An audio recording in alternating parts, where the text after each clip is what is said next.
হৃদয়ের মায়াজাল পর্ব 11। আপনাদের সাথে আমি আছি মাহিয়ান আহমেদ। ঢাকার রাতের শহরটা চমৎকার হয়, ভালো লাগা কাজ করে। আধার রাতের কালোয় মন ছুঁয়ে যাওয়ার মতন সাংঘাতিক ব্যাপার থাকে জড়িয়ে নিষ্ক্রিয় প্রহরে। তবে সেটা যদি গভীর রাতের নিস্তব্ধ কোনো মুহূর্ত হয় তখন কিন্তু সন্ধ্যা নাগাদ সময়টা তেমন চমৎকার হয় না, বরং ভীষণ ব্যস্ততা আর কোলাহলময় যানজটে আচ্ছন্ন থাকে পরিবেশ। এই সময়ে মানুষ নানা কাজে বের হয় রাস্তায়, নিত্যদিনের কেনাকাটা আর বাজারজাতের তালিকা থাকে হাতে। এমনই এক সন্ধ্যায় হৃদের জন্য চমৎকার একটা মুহূর্তের সৃষ্টি হয়, তাও অল্প সময়ের জন্য। খানিকের জন্য হৃদের ভিতরকার মনটাকে উত্তাল সমুদ্রের ঢেউয়ের মতন অশান্ত করে তুলল কেউ। হৃদ সবেমাত্র রেস্তোরাঁ থেকে বের হয়েছিল মিটিং শেষ করে। রোজকার মতো আসিফ সঙ্গে ছিল, তবে বডিগার্ড ছিল না। তাদের সঙ্গে ছিল আরো দুইজন অফিস সহকারী। হৃদ গাড়িতে চড়ে বসতে বসতে আসিফ বাকি দুইজন স্টাফগুলোকে বিদায় জানালো। ততক্ষণে হাতের ফাইলগুলো নিয়ে ড্রাইভারের পাশের সিটে বসতে বসতে গাড়ি চলতে শুরু করলো। হৃদ আসিফকে গাড়ির এসির পাওয়ার বাড়াতে বলে গায়ের কোট খুলে পাশে ফেললো। গলার টাই খুলে কোমরের উপরে রেখে গলার শার্টের দুটো বোতাম খুলে দিল গরমে। শার্টের হাতের কবজির বোতামগুলো ছাড়িয়ে কুইন পর্যন্ত টেনে শার্ট ভাঁজ করার মধ্যেই হঠাৎ হৃদের ফোনে কল আসলো। খুব স্বাভাবিক নয়, আসিফ সেই ফোন হৃদের দিকে বাড়িয়ে দিতে গিয়ে বেখেয়ালি চোখ ফোনের স্ক্রিনে পড়তেই খানিকটা চমকে উঠলো, কৌতূহল দমালো। তারপরও হৃদকে কিছু বলতে না পেরে ফোনটা এগিয়ে দিতে দিতে কলটা ততক্ষণে কেটে গেল। এত ছোট কলের রিংটোন হৃদ আসিফ দুজনে বুঝতে পারলো এটি সম্পূর্ণ কল দিল না, বরং অর্ধ মিসড কল ছিল সেটা। হৃদ অপ্রয়োজনীয় কল ভেবে আসিফ থেকে ফোন নিয়ে সেভাবেই কোটের উপর রেখে দিল। কিন্তু আসিফ নিজের কৌতূহল দমাতে না পেরে সেদিকে চেয়ে হাঁসফাঁস করে হৃদকে বলল, ভাই কলটা মনে হয় জরুরি ছিল। হৃদ প্রতিক্রিয়া দেখালো না তেমন, ভীষণ ক্লান্ত সে। তাছাড়া মিসড কলের কল ব্যাক করার মতন সময় নেই, আপাতত তার একটু রেস্ট চাই। তাই শার্টের হাত দুটো গুটিয়ে ভাঁজ করতে করতে সেভাবেই গম্ভীর স্বরে বলল, আমি ক্লান্ত, এখন পরে চেক করে নিব। হৃদের শেষ বাক্য শেষ করার সাথে সাথে আরো একটি মিসড কল আসলো একই নাম্বার থেকে, পরপর আরো দুটো। এবার হৃদ বেশ বিরক্ত হলো, এমনিতেই সে ক্লান্ত, তারপর আবার মিসড। অদ্ভুত, হৃদের পার্সোনাল ফোনে কল করার মতন তার পরিবারের লোক ছাড়া অন্য কেউ নেই। হৃদ তার পার্সোনাল নাম্বার পরিবারের বাহিরে যেখানে সেখানে কাউকে দেয়নি, সেখানে আননোন নাম্বারে তার ফোনে কল আসার প্রশ্নই ওঠে না। তাছাড়া হৃদের বাবা মা, ভাই, দাদি, দাদা সবাই হৃদকে সরাসরি কল দেয়, মিসড কল নয়। তা ওরা 10টার পর। এই অসময়ের ভর সন্ধ্যায় হৃদকে আর যাই হোক তার পরিবারের কেউ অন্তত কল করবে না, এই বিষয়ে সে নিশ্চিত। তাহলে এই দয়াবান মানুষটা কে হতে পারে যে তাকে কল নয় সোজা মিস কল দিচ্ছে একের পর এক অভদ্রের মতন? হৃদ ভাবলো সে ফোনটা উল্টে দেখবে না, সে ফোনটা উল্টে দেখবে না মিস কল দাতাকে। কিন্তু ফোনের ওই পাশের ব্যক্তিটা এবার যেন মিস কল নয়, সত্যি সত্যি হৃদকে একটা সম্পূর্ণ কল করলো। হৃদ খানিকটা অভুক্ত নিয়ে ফোনটা উল্টে হাতে নিতেই খানিকটা চমকালো। সূচক চোখে তৎক্ষণাৎ দৃষ্টি ঘুরিয়ে তাকালো আসিফের দিকে। আসিফ আপাতত হৃদের দিকেই চেয়েছিল, কিন্তু হঠাৎ করে হৃদ তাকানোতে তৎক্ষণাৎ সামনে ঘুরে গেল চোরের মতন। হৃদ স্থির চিত্তে ফোন চেপে স্ক্রিনের নামটার দিকে তাকিয়ে কয়েক সেকেন্ড গুটি গুটি অক্ষরে ভাসমান লেখা বেয়াদব বউ, যার অর্থ কলটা তাকে তার বেয়াদব বউ করেছে। কিন্তু হৃদের পার্সোনাল নাম্বারটা পেল কোথায়? হৃদ তো দেয়নি, তাহলে কার কাছ থেকে নিল? আর হৃদকেই বা কি মনে করে কল দিতে পারে? হৃদের যতটুকু মনে আছে সে এখন পর্যন্ত তার বেয়াদব বউয়ের অপছন্দের লিস্টের শত্রুই হয়ে পড়ে আছে। তাদের লুকোচুরির সম্পর্কটা এখনো প্রকাশ পায়নি বউয়ের কাছে। তাহলে হঠাৎ করে হৃদকে কেন ফোন দিবে? হৃদ তীক্ষ্ণ দৃষ্টি ফেলে ফোনটা রিসিভ করে কানে তুলল। আপাতত কথা বলা যাক, কি কারণে ফোন দিয়েছে এই মহিলা নিজেই বলবে হৃদকে। হৃদ ফোনটা রিসিভ করে স্বভাবসুলভ গম্ভীর গলায় হ্যালো বলতেই ফোনের ওপাশ থেকে মায়া হম্বিতম্বি করে হৃদকে সালাম দিল। আসসালামু আলাইকুম। ওয়ালাইকুম আসসালাম। কে বলছেন? গম্ভীর গলায় সুন্দরভাবে সালামের উত্তর দিল হৃদ। অপরিচিত সাজলো মায়ার কাছে। কে ফোন করেছে তা জানতে চাইলো, কিন্তু ফোনের ওপাশের মায়া হৃদকে সালাম দিয়ে যেন চুপ মেরে গেল। তার ঘন ঘন অস্থিরতার নিঃশ্বাস যেন হৃদের কানেও বাড়ি খাচ্ছে। হৃদ ফোনের ওপাশের মায়াকে চিনতে পেয়েও সে অপরিচিত সাজলো, কারণ মায়া এখনো হৃদকে নিজের পরিচয় দেয়নি বলে সেও সেধে আগ বাড়িয়ে নিজের পরিচয় দিয়ে বলল না যে সে মায়াকে চিনতে পেরেছে। তাছাড়া আজ প্রথম দুজনের ফোন আলাপ করা, এর আগে কখনো এমনটা হয়নি। হৃদের কাছে প্রথম থেকেই মায়ের পারিবারিক নাম্বারগুলো সেফ ছিল, যবে থেকে হৃদ দুজনের বিয়ের সম্পর্কটা জানতে পেরেছিল তখন থেকে। কিন্তু সেটা তো আর মায়া জানে না, তাই না? তাই হৃদ আগ বাড়িয়ে নিজের পরিচয় না দিয়ে বরং অপেক্ষা করলো মায়ার পরিচয় দেওয়ার। কিন্তু মায়াকে কথা বলতে না দেখে হৃদ গাড়ির সিটে গা ছেড়ে দিতে দিতে পুনরায় একই প্রশ্ন করলো। হ্যালো, কে বলছেন? শুনতে পাচ্ছেন আমাকে? হ্যালো। তখনই শোনা গেল মায়া অস্থির চিত্তের এলোমেলো এক প্রশ্ন। বলল, আপনি আবার বিয়ে করেছেন? আবার বিয়ে করেছি মানে? টুই টুই করে কল কেটে দিল তক্ষুনি। কৌতূহল হৃদ এবার বিরক্ত হলো। কথা নেই বার্তা নেই, হুট করে কল দিয়ে জানতে চাইলো সে আবার বিয়ে করেছে কি না। কি আজব প্রশ্ন! তাকে কি দেখে ভবঘুরে মনে হয় যে হাঁটতে হাঁটতে বিয়ে করে বেড়াবে? হৃদ কি ভেবে কয়েক সেকেন্ডের মধ্যে সে নিজেই কল মিলালো মায়াকে। বিগত 20টা দিন ধরে দেখা সাক্ষাৎ বা কথা হয়নি দুজনের। ফাহাদের বিয়ের পর মায়া যে সেই নিজের বাড়িতে ফিরে গেল, সেই নিয়ে আজ 20টা দিন পার হলো। হৃদ খবর নিয়ে জেনেছে মায়া এখন চট্টগ্রামে আছে এবং কলেজে পরীক্ষা চলছে। হয়তো আর কিছুদিন গেলে শেষ হবে।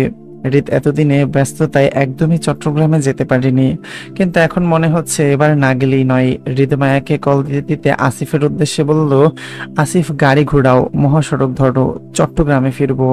আসিফ আপত্তি করে বলতে চাইলো, কিন্তু ভাই কাল তো আমাদের অফিসে। হৃদ চেতে উঠে বলল, তোরে বলছি জ্ঞান দিতে, যা বলছি তাই কর। জি ভাই। তাড়াহুড়ো করে মায়া হৃদের কল কাটতে না কাটতেই ঠাস করে বালিশের কুশন দিয়ে মাথায় বাড়ি মারলো জয়ী। তপ্ত মেজাজে দেখিয়ে বলল জয়ী, বলদির বাচ্চা, তোরে কি শিখাইলাম আর তুই কি প্রশ্ন করলি? তোরে কইছিলাম ছেলেটার নাম ঠিকানা প্রশ্ন করতে, তা না করে উল্টো পিরিতির প্রশ্ন করলি। আপনি আবার বিয়ে করেছেন? ব্যাংক করে বলছে কথাটা। এই তুই ওই ব্যাটারে আবার বিয়ে দিয়ে কি করবি? সংসার পাতাবি জামাইয়ের সঙ্গে, অসভ্য মাইয়া। জুয়ের বালিশের বাড়ি খেয়ে অসহায় মুখ তুলে চাইল মায়া। অতিরিক্ত উত্তেজনায় আর অস্থিরতার কারণে মায়া জুয়ের দীর্ঘ সময়ের শেখানো পড়ানো কথাগুলো সব ভুলে গিয়েছিল। তাই অচেনা স্বামী নামক মানুষটাকে বারবার কল করতে গিয়ে অস্থিরতায় পরপর কলগুলো কেটে কেটে দিচ্ছিল, যার জন্য হয়তো দুই একবার মিসড কলও গিয়েছে ওই লোকটার ফোনে।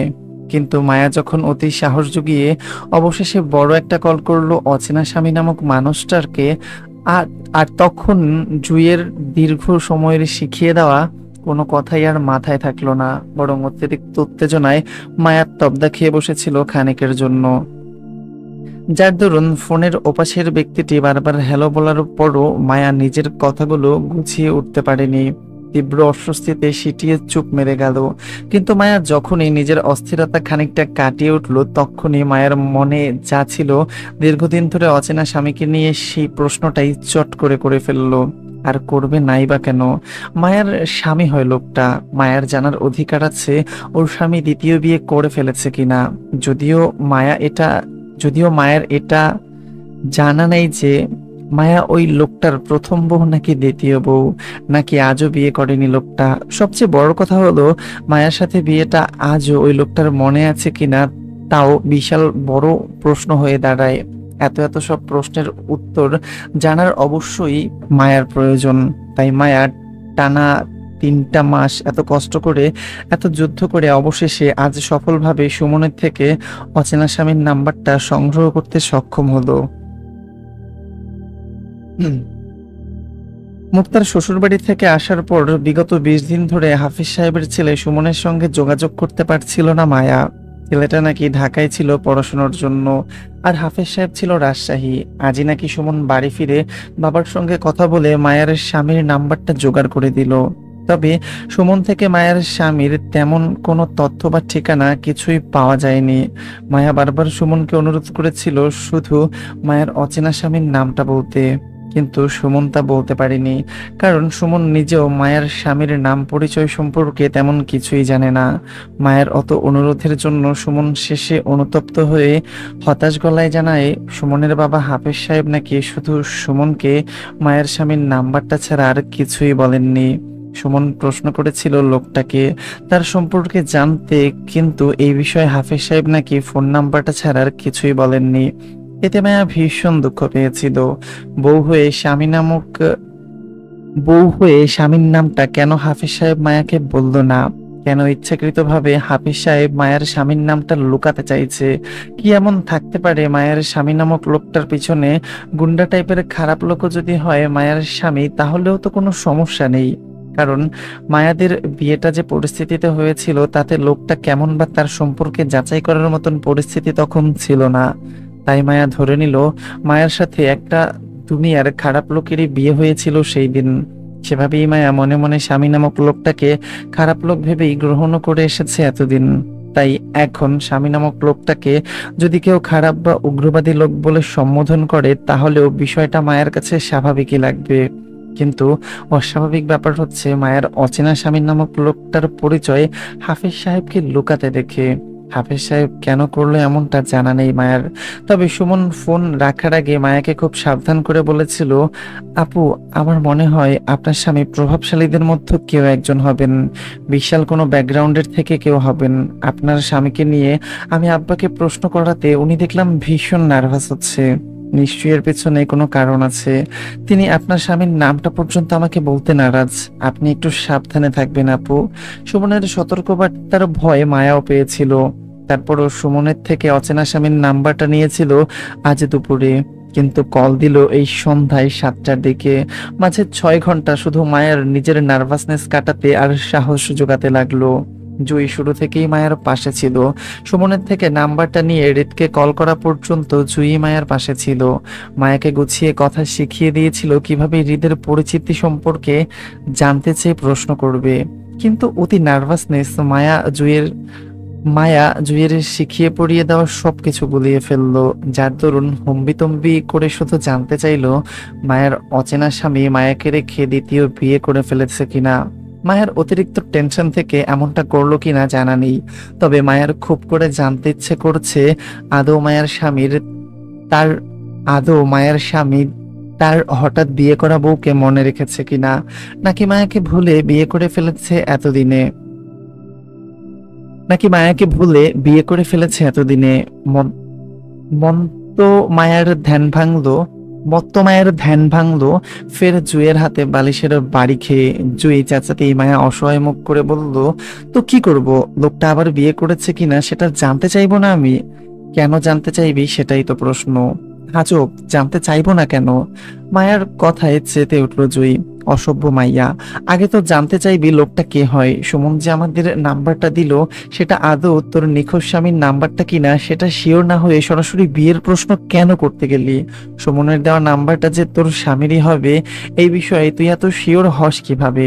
আগে লোকটার নাম পরিচয় জেনে তারপর তোর পরিচয়টা দিয়ে এই প্রশ্নটা করতি। সে তোদের 2 বছর আগে হওয়ার হঠাৎ বিয়েটা এখনো মনে রেখেছে কিনা, তা না করে তুই এখন বলদ মার্কা প্রশ্ন করতে গেলি কেন? জুয়ের কথাই যুক্তি খুঁজে পেল মায়া। সত্যি মায়ের প্রশ্নটা করা ভুল হয়েছে, কিন্তু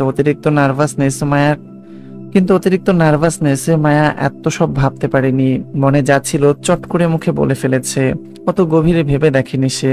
কিন্তু জুয়ের কথাও ফেলার মতো নয়। কলদাতা আসলে মায়ের নিখোঁজ স্বামী কিনা সেটা শিওর না হয়ে এভাবে প্রশ্ন করাটা ঠিক হয়নি বলেই ধরে নিল মায়া। অপরাধীর ন্যায় রিনরিনে স্বরে বলল মায়া, অত কিছু মাথায় আসেনি। কেমন কেমন করে যেন মুখ ফুসকে প্রশ্নটা করে ফেলেছিল লোকটাকে। মায়ের কথা মনে ধরলো না জুইয়ের। এত বোঝানোর পরও মায়াকে দিয়ে কিছুই বলাতে পারলো না সে। তাছাড়া জুই বেশ করে লক্ষ্য করেছে তাছাড়া জুই বেশ করে লক্ষ্য করেছে মায়া ওর নিখোঁজ স্বামীকে নিয়ে বেশ অ্যাক্টিভ। অচেনা স্বামীকে নিয়ে কেউ কিছু বললেও সেটা পছন্দ করে না মায়া, উল্টো কেমন গুম মেরে বসে থাকে। এই যে জুই এখনো মায়াকে নিয়ে টেনশনে আছে, কিন্তু মায়ের মুখ দেখে মনে হচ্ছে সে নিখোঁজ স্বামীর নাম্বার জোগাড় করতে পেরে ভীষণ খুশি। জুইয়ের কথা সে এক কান দিয়ে শুনছে তো অন্য কান দিয়ে বের করে দিচ্ছে এমন। স্বামী সম্পর্কে কিছু না জেনে মন দিয়ে বসে আছে মায়া, সেটা বেশ বুঝতে পারে জুই। আর সেখানেই জুইয়ের টেনশনটা বেশি। আল্লাহ যদি আল্লাহ না করুক ও মায়ার নিখোঁজ স্বামী যদি খারাপ প্রকৃতির কোনো লোক হয়, তাহলে এর জন্য শুধু মায়া নয়, ওদের গোটা পরিবারের ভুক্তভোগী হতে হবে। বাড়ন্ত রাগে জুই মায়ের সাথে আর তর্ক করতে মন চাইল না। জুই রাগে ফোঁসফোঁস করতে করতে হনহনিয়ে কক্ষ থেকে বের হয়ে যেতেই মায়ার ঠোঁট উল্টালো। জুইয়ের গমন পথের দিকে তাকিয়ে ফোঁস করে নিঃশ্বাস ছেড়ে আবারও ফোনটা খুঁজলো। তখন জুইয়ের হাতে হঠাৎ বালিশের বাড়ি খেয়ে ফোনটা কোথায় হাত থেকে বিছানায় পড়ে গিয়েছিল আর নেওয়া হয়নি। এখন জুই চলে যেতেই মায়া পুনরায় ফোনটার খোঁজ করতেই তৎক্ষণাৎ কানে আসলো ফোনের কর্কশ রিংটোনের শব্দ। মায়ার চমকে ফোনটা হাতে তুলতেই দেখলো মায়ের তখনকার করা নাম্বার থেকে আপকামিং কল এসেছে। তাড়াহুড়োয় মায়া তৎক্ষণাৎ কলটা রিসিভ করে কানে তুলে সালাম দিল। আসসালামু আলাইকুম। মায়ের তাড়াহুড়োর সালামের উত্তর হৃদ খুব রয়ে শুয়ে গম্ভীর গলায় দিল, ওয়ালাইকুম আসসালাম। কে বলছেন? দূর দূর বুক চেপে বসলো মায়ার। ভয়ঙ্কর লজ্জায় সিটিয়ে আড়ষ্ট হলো। স্বামী নামক মানুষটার গলাটাও বেশ দারুণ লাগলো। হঠাৎ মায়ের ভালো লাগা আকাশ চুম্বক হলো, কিন্তু মুখের কথাগুলো যেন গলায় আটকালো। ওপাশের মানুষটাও চুপ, হয়তো মায়ের কথা বলার অপেক্ষায় আছে। লজ্জায় সিটিয়ে কোন রকমের আওয়াজ বের করলো গলা দিয়ে। রিনরিনে গলায় বলল, মায়া, আপনি আমাকে চিনবেন না, তবে আমি যে আপনাকে খুব করে চিনি এমনটাও নয়। আসলে আমরা কেউ পূর্ব পরিচিত নয়, তারপরও আপনাকে অনেক খোঁজাখুঁজি করার পর আজকে আপনার নাম্বারটা জোগাড় করতে পেরে কল দিলাম। হৃদ মনে করেছিল মায়া তাকে পরিচিত ভেবেই কোনো কারণে কলটা করেছিল, তাই সে আগ বাড়িয়ে পরিচয়টা না দিয়ে মায়ার পরিচয় পাওয়ার অপেক্ষায় ছিল। কিন্তু মায়া এখন হৃদকে অপরিচিত ঘোষণা করায় খানিকটা সন্দেহ হলো। যদি বোনের ভাসুর বা পরিচিত হৃদ খান ভেবে মায়া হৃদকে কল না দেয়, তাহলে এর বাহিরে কিসের পরিচয়ের ভিত্তিতে কলটা করলো? আমরা পূর্ব পরিচিত না হলে এত তলব লাগিয়ে আমাকে খোঁজ করার কারণ কি মিস? আসলে আমার কথা ছিল আপনার সাথে। আপনার কথা থাকতেই পারে, তবে সেটা যে আমাকে শুনতে হবে এমন তো নয় মিস। ব্যস্ত আমি, রাখি। হৃদের কথা শেষ করার আগেই মায়ের জিদ্দি সুর শোনা গেল তক্ষুনি। বললাম তো কথা আছে আমার, ফোন রাখা যাবে না এখন। কেন রাখবো না? আমি কথা বলছি তাই। আপনার কথা শুনতে কি আমি বাধ্য? হ্যাঁ। অধিকার দেখাচ্ছেন? হ্যাঁ। কিসের? মায়া হাঁসফাঁস করে এদিক সেদিক তাকালো। প্রসঙ্গ পাল্টিয়ে মিনমিন করে হৃদের নাম জানতে চেয়ে বলল, আপনার নাম কি? হৃদ অল্প চুপ থেকে মুখটা গম্ভীর করে গাড়ির সিটে হেলান দিল। সে বুঝতে পারছে মায়া তাকে সম্পূর্ণ চিনতে পারেনি, হয়তো পরিচিত হতে চাচ্ছে হৃদের সাথে, কিন্তু কেন সেটা বুঝতে পারছে না হৃদ। তাছাড়া হৃদের নামটাও তো মায়ার মুখস্থ থাকার কথা। সেখানে হৃদের কাছে তার নাম জানতে চাওয়াটাও হৃদের বেশ কৌতূহল বাড়ালো। হৃদ গম্ভীর গলায় বলল, আব্রাহাম। ফোনের ওপাশ থেকে নিজের নাম বলে ঝটপট উত্তর দিল মায়া, আমি রিক্তা ইসলাম। মায়া, আমাকে চিনতে পারছেন? হৃদ অল্প হাসলো। তার বউ সে চিনবে না? তারপরও গম্ভীর গলায় অপরিচিত ন্যায় বলল, আপনাকে কি আমার চেনার কথা ছিল মিস? কই, আমি তো চিনতে পারছি না আপনাকে। হৃদের কথায় ভীষণ কষ্ট পেল মায়া। হতাশায় বুক ভারী হয়ে উঠল তক্ষুনি। এত সহজে লোকটা মায়াকে অপরিচিত বলে ঘোষণা করে দিল, অথচ মায়া কি না কি করেছে বিগত 3টা মাস ধরে এই লোকটাকে খুঁজে পেতে। নরসিংদীর হাফিজ সাহেবের বাড়িতে দৌড়াদৌড়ি করে যেতে গিয়ে ওরা একবার গাড়ি অ্যাক্সিডেন্ট করেছিল শেষ পর্যন্ত। আর এই লোকটা নাকি মায়াকে মনেই রাখেনি। হতাশায় মায়া ভারী আওয়াজে নিজের পরিচয় দিয়ে বলল, আপনার সাথে আমার বছর 2 আগে দেখা হয়েছিল একবার, সেটাই শেষ দেখা ছিল আমাদের। সেদিন রাতে আপনি অ্যাক্সিডেন্ট করেছিলেন আর আমি পথ হারিয়ে আপনাকে রাস্তায় পেয়েছিলাম, সাহায্য করতে চেয়েছিলাম আপনার। কিন্তু সেদিন রাতে স্মরণীয় ঘটনা ছিল। আমাদের জীবনের অনাকাঙ্ক্ষিত একটা ঘটনাকে কেন্দ্র করে আজ আমার আপনাকে আবারও খুঁজে বের করা। হাফেজ সাহেবের বাবা কাজী মোল্লাকে মনে আছে আপনার? সেদিন রাতে যারা আমাদের আশ্রয় দিয়েছিল ওনাদের বাড়িতে মনে আছে আপনার? মায়ের গোছানো কথার অর্থ এবার সবই পরিষ্কার হলো হৃদের কাছে। মায়া যে তাকে পরিচিত হৃদ খান ভেবে নয়, বরং নিজের অপরিচিত স্বামীর খোঁজ করে কলটা করেছে সেটা বেশ বুঝতে পারলো হৃদ। প্রশান্তিতে মন শিথিল হয়ে উঠল তখনই। হৃদের দীর্ঘ অপেক্ষার প্রহর শেষ হলো বলে ঠোঁট প্রশস্ত করে নিঃশব্দে হাসলো। অবশেষে তার বউ তাকে খুঁজে পেল। আজ বউ যেহেতু তার কাছে নিজ থেকে ধরা দিতে চাইছে, এবারে সেও ছেড়ে দেওয়ার পাত্র নয়। ভারী হতাশার গলায় বলল হৃদ, আশ্রয় কোথায় দিয়েছিল মিস? তারা তো আমাদের বিয়ে পড়িয়ে বাসর ঘরে ঢুকিয়ে দিয়েছিল সরাসরি। আমি অসুস্থ ছিলাম বলে বউটা সে রাতেই পালালো, নয়তো রাতে বাসর করে সকালে বউ বাচ্চা নিয়ে একেবারে বাড়িতে ফিরতাম। শিট, মিস হয়ে গেল। আচ্ছা, আপনি কি কোনোভাবে আমার পলাতক বউ বলছেন? টুট টুট করে কলটা কেটে গেল তক্ষুনি।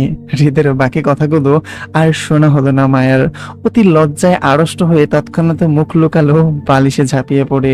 ঘন ঘন নিঃশ্বাসে লজ্জা কমাতে চেয়েও দুহাতের মুঠোয় পিষল বালিশের দুই টুকরো অংশ। মায়া বুঝতে পারলো সুমনের নাম্বারটা ভুল নয়, সঠিক মানুষটাই ছিল। কিন্তু তাই বলে লোকটা প্রথমবারই এমন নিমজ্জিত কথা বলবে ভাবতে পারেনি মায়া। ছি, কেমন গা শিরশির করা কথা বলে লোকটা। মায়া এই লোকের সাথে আর কথা বলবে কিভাবে? মায়ের কল কেটে দিতেই উচ্চস্বরে ঝরঝর করে হেসে ওঠে হৃদ। কান থেকে ফোন নামিয়ে স্ক্রিনের দিকে তাকাতেই সেই হাসি আরো দৃঢ় হয়। বউ তার লজ্জা পেয়েছে বলেই হঠাৎ কল কেটেছে। হৃদ ফোনের স্ক্রিনের নাম্বারটা চেপে আবারও কল মিলাতেই বেখেয়ালি চোখে পড়লো আসিফ ও ড্রাইভারের বিস্মিত চেহারার দিকে। দুজন হৃদের উচ্চ হাসিতে চমকে তাকিয়ে আছে এদিকটায়। হয়তো হৃদকে এর আগে কখনো এভাবে হাসতে দেখেনি, তাই হঠাৎ হৃদের চোখে দুজনই ধরা পড়ে যাওয়ায় থমথমে মুখে সামনে ঘুরে গেল তৎক্ষণাৎ। হৃদের প্রসারিত হাসিটাও ক্ষণে গম্ভীর মুখে পরিণত হলো। বাকিটা পথ আসিফ আর চোখে দেখলো হৃদকে। সরাসরি তাকানোর আর সাহস পেল না। হৃদ ফের মায়ের নাম্বারে কল মিলাতে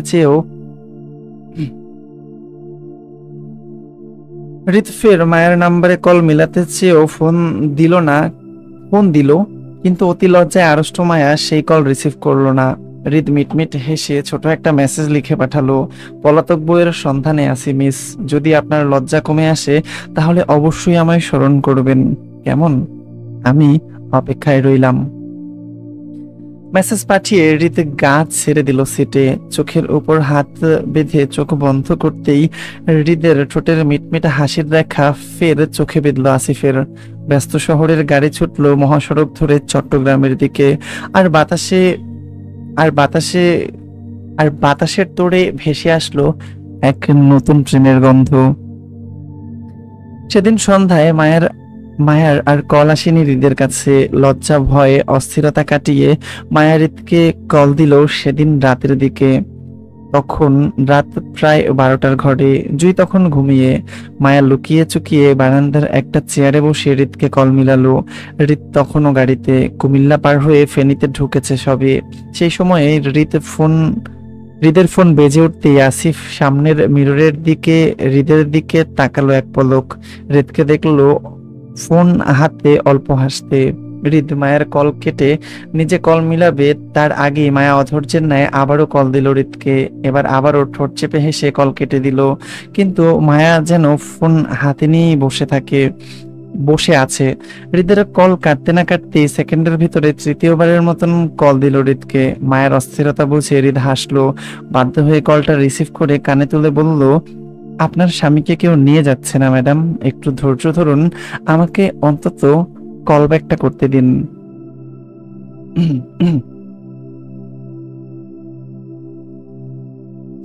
হৃদের কল কাটতে না কাটতেই সেকেন্ডের ভিতর তৃতীয়বারের মতন কল দিল হৃদকে। আচ্ছা, আসলে অন্য একটা পর্বে চলে আসছি, তো এটার ভিতরে অনেকগুলো পর্ব থাকে। আমি আমার পর্বের মধ্যে হচ্ছে অনেকগুলো পর্ব দিয়ে দিই, এর জন্য পরের পর্বে আসলে অল্প একটু আবার লেখা থাকে।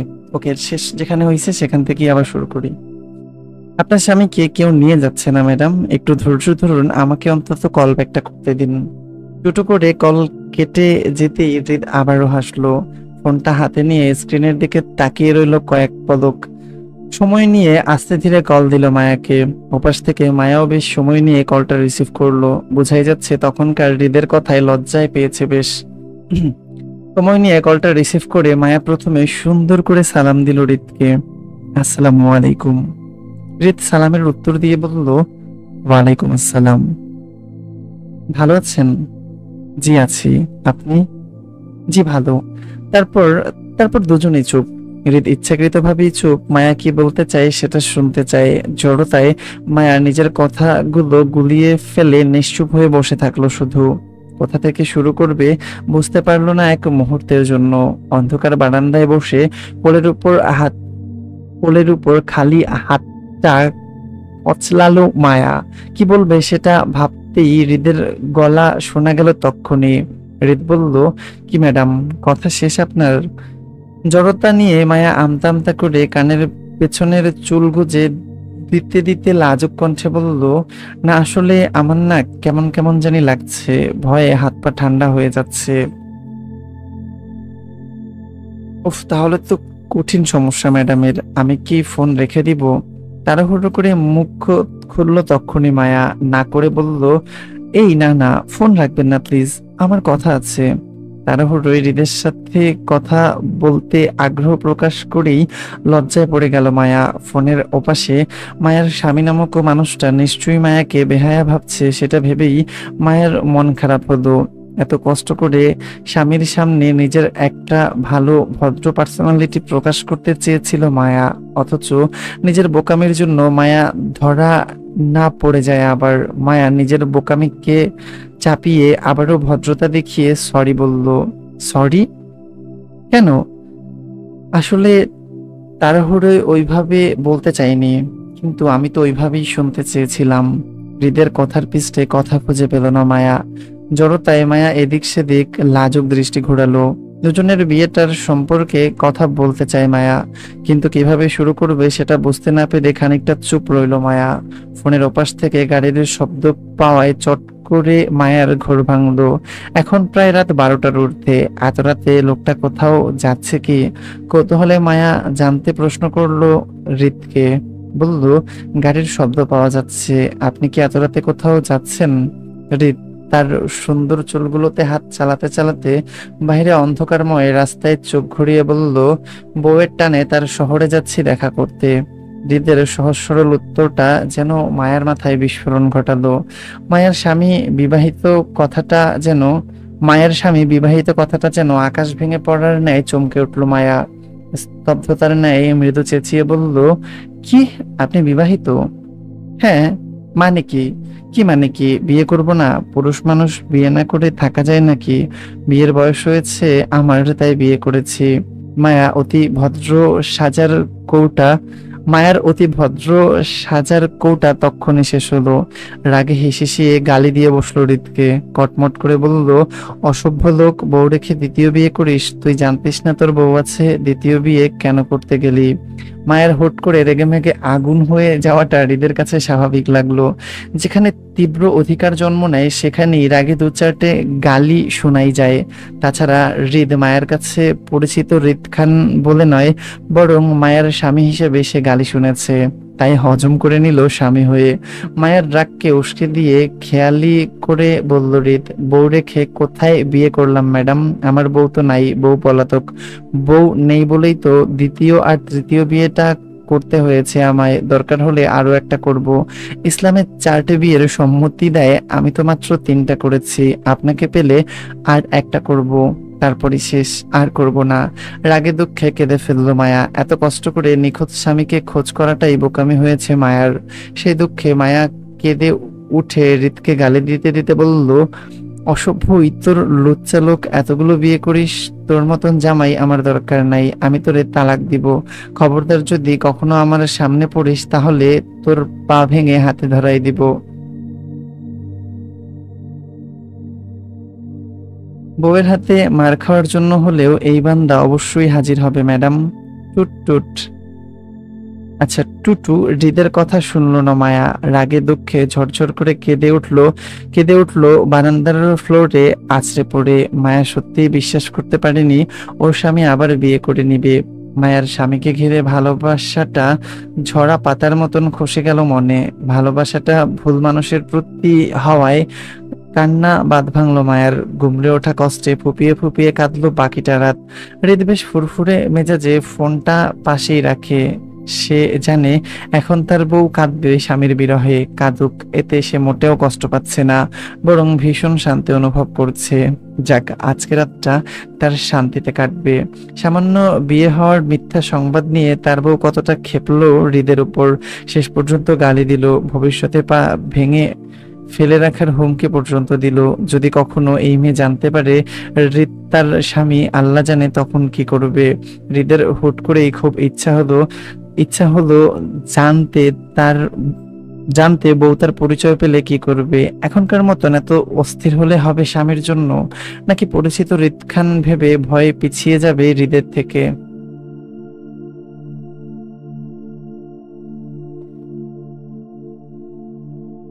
চোখ মুখ অন্ধকার করে কলেজ ক্যান্টিনের টেবিলের উপর মাথা ঠেকিয়ে বসে আছে মায়া, সঙ্গে জুই, শ্রেয়া, নাদিয়া বসে। মায়ের মন খারাপের কারণ এতক্ষণে সবার জানা। জুই অবশ্যই এতে বিরক্ত। ও আগে থেকেই মায়াকে সাবধান করেছিল যাতে অচেনা স্বামীর চক্রে না ফাঁসে, তারপরও ফাঁসলো। এখন লোকটা পূর্ব বিবাহিত হতেই পারে, সেটা অস্বাভাবিক কিছুই না, বরং স্বাভাবিক। হয়তো মায়া লোকটার জীবনে জীবনে পড়ে এসেছিল জীবনে পড়ে এসেছিল। তাছাড়া প্রত্যেকেরই একটা আলাদা পার্সোনাল লাইফ থাকতে পারে, কিন্তু মায়া এতে অস্বাভাবিকভাবে রিয়্যাক্ট করায় জুই খানিকটা ক্ষুব্ধ।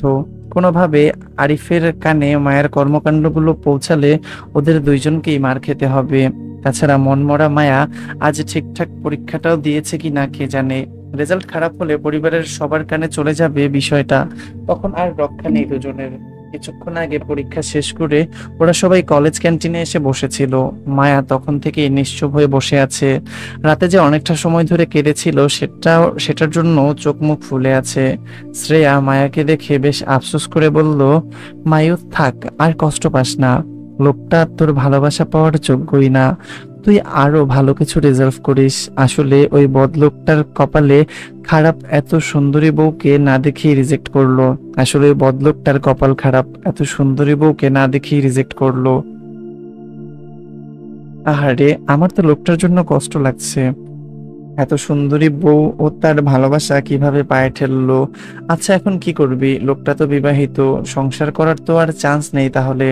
শ্রেয়ার কথার পৃষ্ঠে জয়ী বলল, সংসার কি করবে? আমি তো প্রথম থেকেই বলছি লোকটা খারাপ হতে পারে। শুনলো না আমার কথা, মন দিয়ে বসলো। এখন স্বামীর বিয়ের কথা শুনে দেবদাসী হচ্ছে। কোথাকার কোন লোক এসে ঠিকঠাক পরিচয় জানে না, অথচ ভণ্ড স্বামীর জন্য সারা রাত কেঁদে কুটে সকালের পরীক্ষা খারাপ দিল। আমার তো ইচ্ছে করছে আরিফ ভাইয়ের কাছে ওর নামে বিচার দিতে। পাশ থেকে নাদিয়া বলল, আচ্ছা জুই থাক না, বেচারি এমনি কষ্টে আছে, তুই আর কষ্ট বাড়িয়ে দিস না। আচ্ছা জুই শোন না, লোকটা যদি সত্যি সত্যি বিয়ে করে নেয় তাহলে তোদের অবশ্যই বিষয়টা টেনে বড় না করে উল্টো পরিবারের বড়দের জানিয়ে বিষয়টা মিটমাট করে নেওয়া উচিত। বিয়ে ব্যাপার স্যাপার হালকাভাবে নেওয়া ঠিক না। বিয়েটা অ্যাক্সিডেন্টলি হয়ে গেলেও ডিভোর্স কিন্তু কিন্তু অ্যাক্সিডেন্টলি হয় না, অনেক আইন কানুন মেনে করতে হয়। ঝামেলা আছে, বুঝতে পারছিস, ব্যাপারটা সহজ হবে না। কিন্তু জুই কিছু বলবে তার আগেই মায়া ধরাম করে উঠে বসলো। এতক্ষণের দুঃখ গোছানো মুখটা হুট করেই শক্ত করে বলল, আমি এত কিছু জানি না, বুঝি না, বুঝতে চাইও না। আমি ওই লোকটাকে বিয়ে করেছি, সে ভালো হোক কিংবা খারাপ, এত সহজে আমি তাকে ছেড়ে দিব না। অন্তত তার সাথে একবার হলেও মুখোমুখি হতে চাই আমি। তারপর কি হবে তখনটা তখন দেখা যাবে। আমি প্রেম করে ব্যাকআপ আমি প্রেম করে ব্রেকআপ করতে বসিনি, বিয়ে করেছি। এতগুলা দিন লোকটাকে না দেখে না জেনে ভালোবেসে এসেছি। আমার ভালোবাসা আমার দায়িত্ব। এত সহজে হার মেনে তাকে ছেড়ে দেব না অন্তত। শেষ চেষ্টা অবশ্যই করব। তাছাড়া আমার মন বলছে লোকটা আমাকে মিথ্যা বলেছে, সে বিবাহিত নয়। হয়তো আমার মন পরীক্ষা করতে এমনটা বলেছে, আমি তাকে খুঁজে বের করব। মায়ের কথায় হতভম্ব জুই, শ্রেয়া, নাদিয়া। এইরকম একটা পরিস্থিতিতে স্বামীকে না দেখে কিভাবে অন্ধবিশ্বাস করা যায়, সেটা মায়াকে না দেখলে হয়তো কেউ বিশ্বাস করতো না। মায়ার জেদে শ্রেয়া, নাদিয়া হতভম্ব হলেও জুই বেশ রাগে আচ্ছা, তিল মিলিয়ে ওঠে। আমি জানি না তিল মিলিয়ে ওয়ার্ডটার মানে কি, হয়তো বেশি রাগান্বিত হও কি বলে। আর জুই বেশ রাগে তিল মিলিয়ে ওঠে। মায়া নিজের জীবনে এমন অচেনা একটা মানুষের পেছনে ছুটে খারাপ করবে, সেটা জুই কোনোভাবেই মানতে নারাজ। তাই জুই সিদ্ধান্ত নিল এবার এবার যেভাবেই হোক মায়ের আরো পাগলামি বাড়ার আগেই আজকের মধ্যে আরিফের সঙ্গে এই বিষয়ে কথা বলবে। পরে যা হওয়ার হবে, অন্তত মায়ার পাগলামকে আর প্রশ্রয় দেওয়া ঠিক হবে না বলেই মনে করলো জুই। জুইয়ের ভাবনার চিত্তের মধ্যে শ্রেয়া আহাজারি করতে করতে বলে উঠল, মায়ারে, আমি স্পষ্ট দেখতে পারছি তুই জামাই পাগল মাইয়া হবি। বাপরে, জামাই রে না দেখা এত ভালোবাসা যায়? তোরে না দেখলে আমি তো বিশ্বাসই করতে পারতাম না বোন। তাই তো বলি, জুই কেন তোরে নিয়ে এত টেনশন করে সব সময়? ভাইরে ভাই, টেনশন তো এবার আমারও হচ্ছে। তুই আবার ছ্যাঁকা না খাইয়া বাঁকা হইয়া যাইস জামাইয়ের বিরহে। জুইয়ের দিকে এক পলক তাকিয়ে মায়া উঠে দাঁড়ালো। পরীক্ষার ফাইলপত্র গুছিয়ে কলেজ ব্যাগটা কাঁধে নিল। কারোর সাথে কথা বলতে ইচ্ছে করছে না মায়ার। কেউ হয়তো মায়ের কষ্টটা বুঝতে পারবে না, তাই আর কাউকে বোঝানোর চেষ্টাও করলো না। ও সোজা গেট ধরে বাসায় চলে যাবে। আজ কোচিং করতে মন চাচ্ছে না। যদি মন ভালো হয় তাহলে বিকালে কোচিং এ যাবে, নয়তো না। মায়াকে ব্যাগ নিয়ে উঠতে দেখে শ্রেয়া, নাদিয়া দুজনেই তাড়াহুড়ো করে মায়ের পিছন পিছন ছুটলো। কিন্তু জুই গেল না, কারণ ওর ভীষণ মন খারাপ হচ্ছে মায়ের জন্য। মায়ের জেদ কোথা থেকে কোথায় নিয়ে যায় ওদের আল্লাহই জানে। সবচেয়ে বড় কথা হলো, মায়া জেনে শুনে কেন নিজের ক্ষতি করতে চাইছে সেটাও জুই বুঝতে পারছে না। মায়ার চিন্তায় চিন্তায় জুই বেশ কিছুক্ষণ সেভাবেই টেবিলের উপর কপাল ঠেকিয়ে বসে রইল। হঠাৎ ফোনের ভাইব্রেটর শব্দে ঘোর কাটলো। ব্যাগ থেকে ফোনটা হাতে নিতেই দেখলো পরিচিত একটা নাম্বার। মন খারাপগুলো যেন তক্ষুনি কোথায় ছুটে পালালো জুইয়ের। লাজুক হেসে ফোন কানে তুলে সুন্দর করে সালাম দিল, আসসালামু আলাইকুম। ওয়ালাইকুম আসসালাম। আপনি কোথায় জুই? পরীক্ষা শেষ আপনার?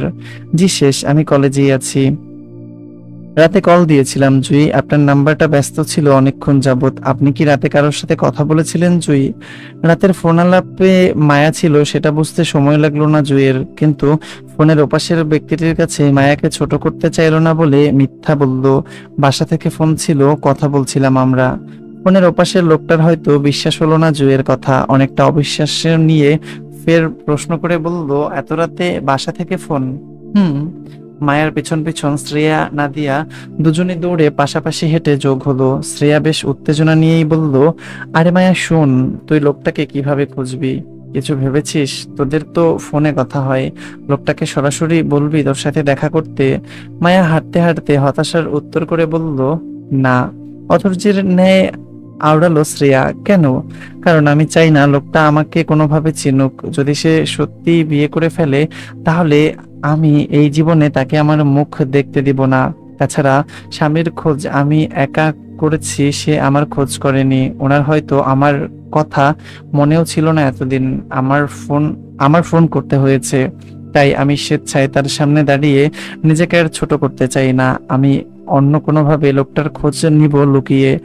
তার পরিচয় আমি অন্যভাবে সংগ্রহ করব। মায়ের ঘুরিয়ে পেঁচিয়ে কথায় অধৈর্য হলো শ্রেয়া। আগের ন্যায় বলল, কিন্তু কিভাবে? তুই তো কিছুই জানিস না লোকটার সম্পর্কে, তাহলে খুঁজবি কিভাবে? মায়া হাঁটতে হাঁটতে আর চোখে শ্রেয়া আর নাদিয়ার কৌতূহল ভরা মুখটার দিকে তাকিয়ে বলল, লোকটার নাম আব্রাহাম, ঢাকা থাকেন। তার ফোন নাম্বারটাও আছে আমার কাছে। তাছাড়া হাফেজ সাহেবের ছেলে সুমন বলেছিল লোকটা নাকি অনেক প্রভাবশালীদের মধ্যে কেউ একজন। নিশ্চয়ই ফোন নাম্বারটা নিয়ে ওনার তথ্য জোগাড় করতে পারবো আমি। মায়ের কথার পৃষ্ঠে শ্রেয়ার কিছু বলার মতন পেল না। নীরব ভাবুক হয়ে হাঁটতে লাগলো মায়ের সঙ্গে। কিছু দূর হেঁটে রাস্তার মাথায় আসতেই দেখতে পেল আসিফকে এলাকার একদল ছেলেদের সাথে দাঁড়িয়ে কথা বলতে। হয়তো রাজনৈতিক কোনো বিষয়ে পরামর্শ দিচ্ছে আসিফ তাদের। ভাবুক শ্রেয়া হুট করেই যেন দারুণ একটা বুদ্ধি পেল। মায়ের সমস্যার সমাধান করতে চেয়ে উৎফুল্লতার সহিত বলল, এই মায়া, শোন শোন, আমার মনে হয় তোর আসিফ ভাইয়ের থেকে সাহায্য নেওয়া উচিত। উনিও তো ঢাকায় থাকেন হৃদ ভাইয়ের সঙ্গে, সবকিছু চিনেনও। তোর স্বামীর নাম আর নাম্বারটা আসিফ ভাইকে দিলে উনি নিশ্চয়ই তোর স্বামীকে খুঁজে বের করতে পারবে। আমার কি মনে হয় জানিস, তোর স্বামী তো প্রভাবশালীদের মধ্যে কেউ একজনই, তাই না? এমনও তো হতে পারে আসিফ ভাইয়াদের সাথে তোর স্বামীর পূর্ব পরিচয় আছে। তোর স্বামীর নাম বলাতে আসিফ ভাই চিনে ফেললো। শ্রেয়ার কথাগুলো মায়ের কাছে যুক্তিসঙ্গত মনে হলো। মানুষ বলে না, বিপদে পড়লে বাঘ মহিষ এক ঘাটে পানি খায়, মায়ের দশাও তেমন হলো। অসহায় মায়া স্বামীর খোঁজে খোঁজে দিশেহারা হয়ে আসিফকে উত্তম মনে হলো সাহায্যের জন্য। কিন্তু হৃদের ভয়ে আমতা আমতা করে বলল, আসিফ ভাইকে বললে যদি রিস্কে পড়ে যাই? হৃদ খান লোকটা এমনিতেই আমাকে অপছন্দ করে, তারপর আবার এখন ওনারা আমাদের নতুন আত্মীয় হয়। যদি কোনোভাবে আমার বিয়ের খবরটা আপুর আপুর কানে ফাঁস করে দেয় তাহলে বিপদে পড়ে যাব।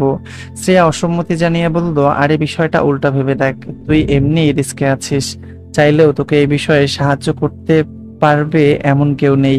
তাছাড়া আমি হৃদ ভাইকে চিনি, উনি রাগী গম্ভীর মানুষ হতে পারে, কিন্তু কারোর পার্সোনাল বিষয়ে ওনাকে আমি ইন্টারফেয়ার করতে দেখিনি আজ পর্যন্ত। হৃদ ভাই আমার রিলেটিভ হয়, সেই সুবাদে আমি ভালো করেই চিনি ভাইকে। হৃদ ভাই তোর পার্সোনাল লাইফে ইন্টারফেয়ার করবে না, দেখিস। তাছাড়া আমরা শুধু ভাইয়ের কাছে হেল্প চাইবো, ব্যাস। তারপরও যদি তোর কাছে রিস্ক মনে হয় তাহলে আমরা সবাই মিলে হৃদ ভাইকে বুঝিয়ে বললাম সমস্যার কথাটা। হৃদ ভাই অবশ্যই বুঝবে, তোকে হেল্প করবে, দেখিস। চল এবার আসিফ ভাইকে সামনে দেখা যাচ্ছে, আগে দেখা করি তারপর সাহায্য চাইবো। চল চল। মায়া যান্ত্রিকভাবে মাথা দোলালো। শ্রেয়ার সঙ্গ নিয়ে রাস্তার মাথা পর্যন্ত যেতে যেতে বেশ কিছু দামড়া ছেলে পেলে মায়াকে ভাবি ভাবি বলে সালাম ঠুকলো। বিষণ্ণ মায়া কোনো রকম মাথা দুলিয়ে সালামের উত্তর করে পৌঁছালো আসিফ অব্দি। কিন্তু ভাগ্য খারাপ হওয়ায় সেখানে হৃদের সঙ্গে মায়ের দেখা হয়ে গেল হুট করেই। অনাকাঙ্ক্ষিতভাবে হৃদের সঙ্গে মায়ের দেখা হয়। মায়া চাচ্ছিল না নিজের সমস্যার কথাটা আসিফকে আর বলতে, যেহেতু সামনে হৃদ আছে তাই। মায়া চলে যেতেই শ্রেয়াকে ইঙ্গিত করে খোঁচালো, কিন্তু শ্রেয়া মায়ার ইঙ্গিতটাকে ভুল বুঝলো। মনে করলো মায়া ওকে সবটা দ্রুত বলার জন্য টানা দিচ্ছে খুঁচিয়ে। তাই শ্রেয়া আসিফ সহ হৃদের কাছে ফরফর করে মায়ার নিখোঁজ স্বামীকে খোঁজার জন্য সাহায্য চাইলো। যাই হোক, এই পর্যন্তই ছিল এই পর্বটি। সবাই ভালো থাকবেন, সুস্থ থাকবেন, আর অবশ্যই নিজের যত্ন নেবেন। আজকে আসছি। আল্লাহ হাফিজ।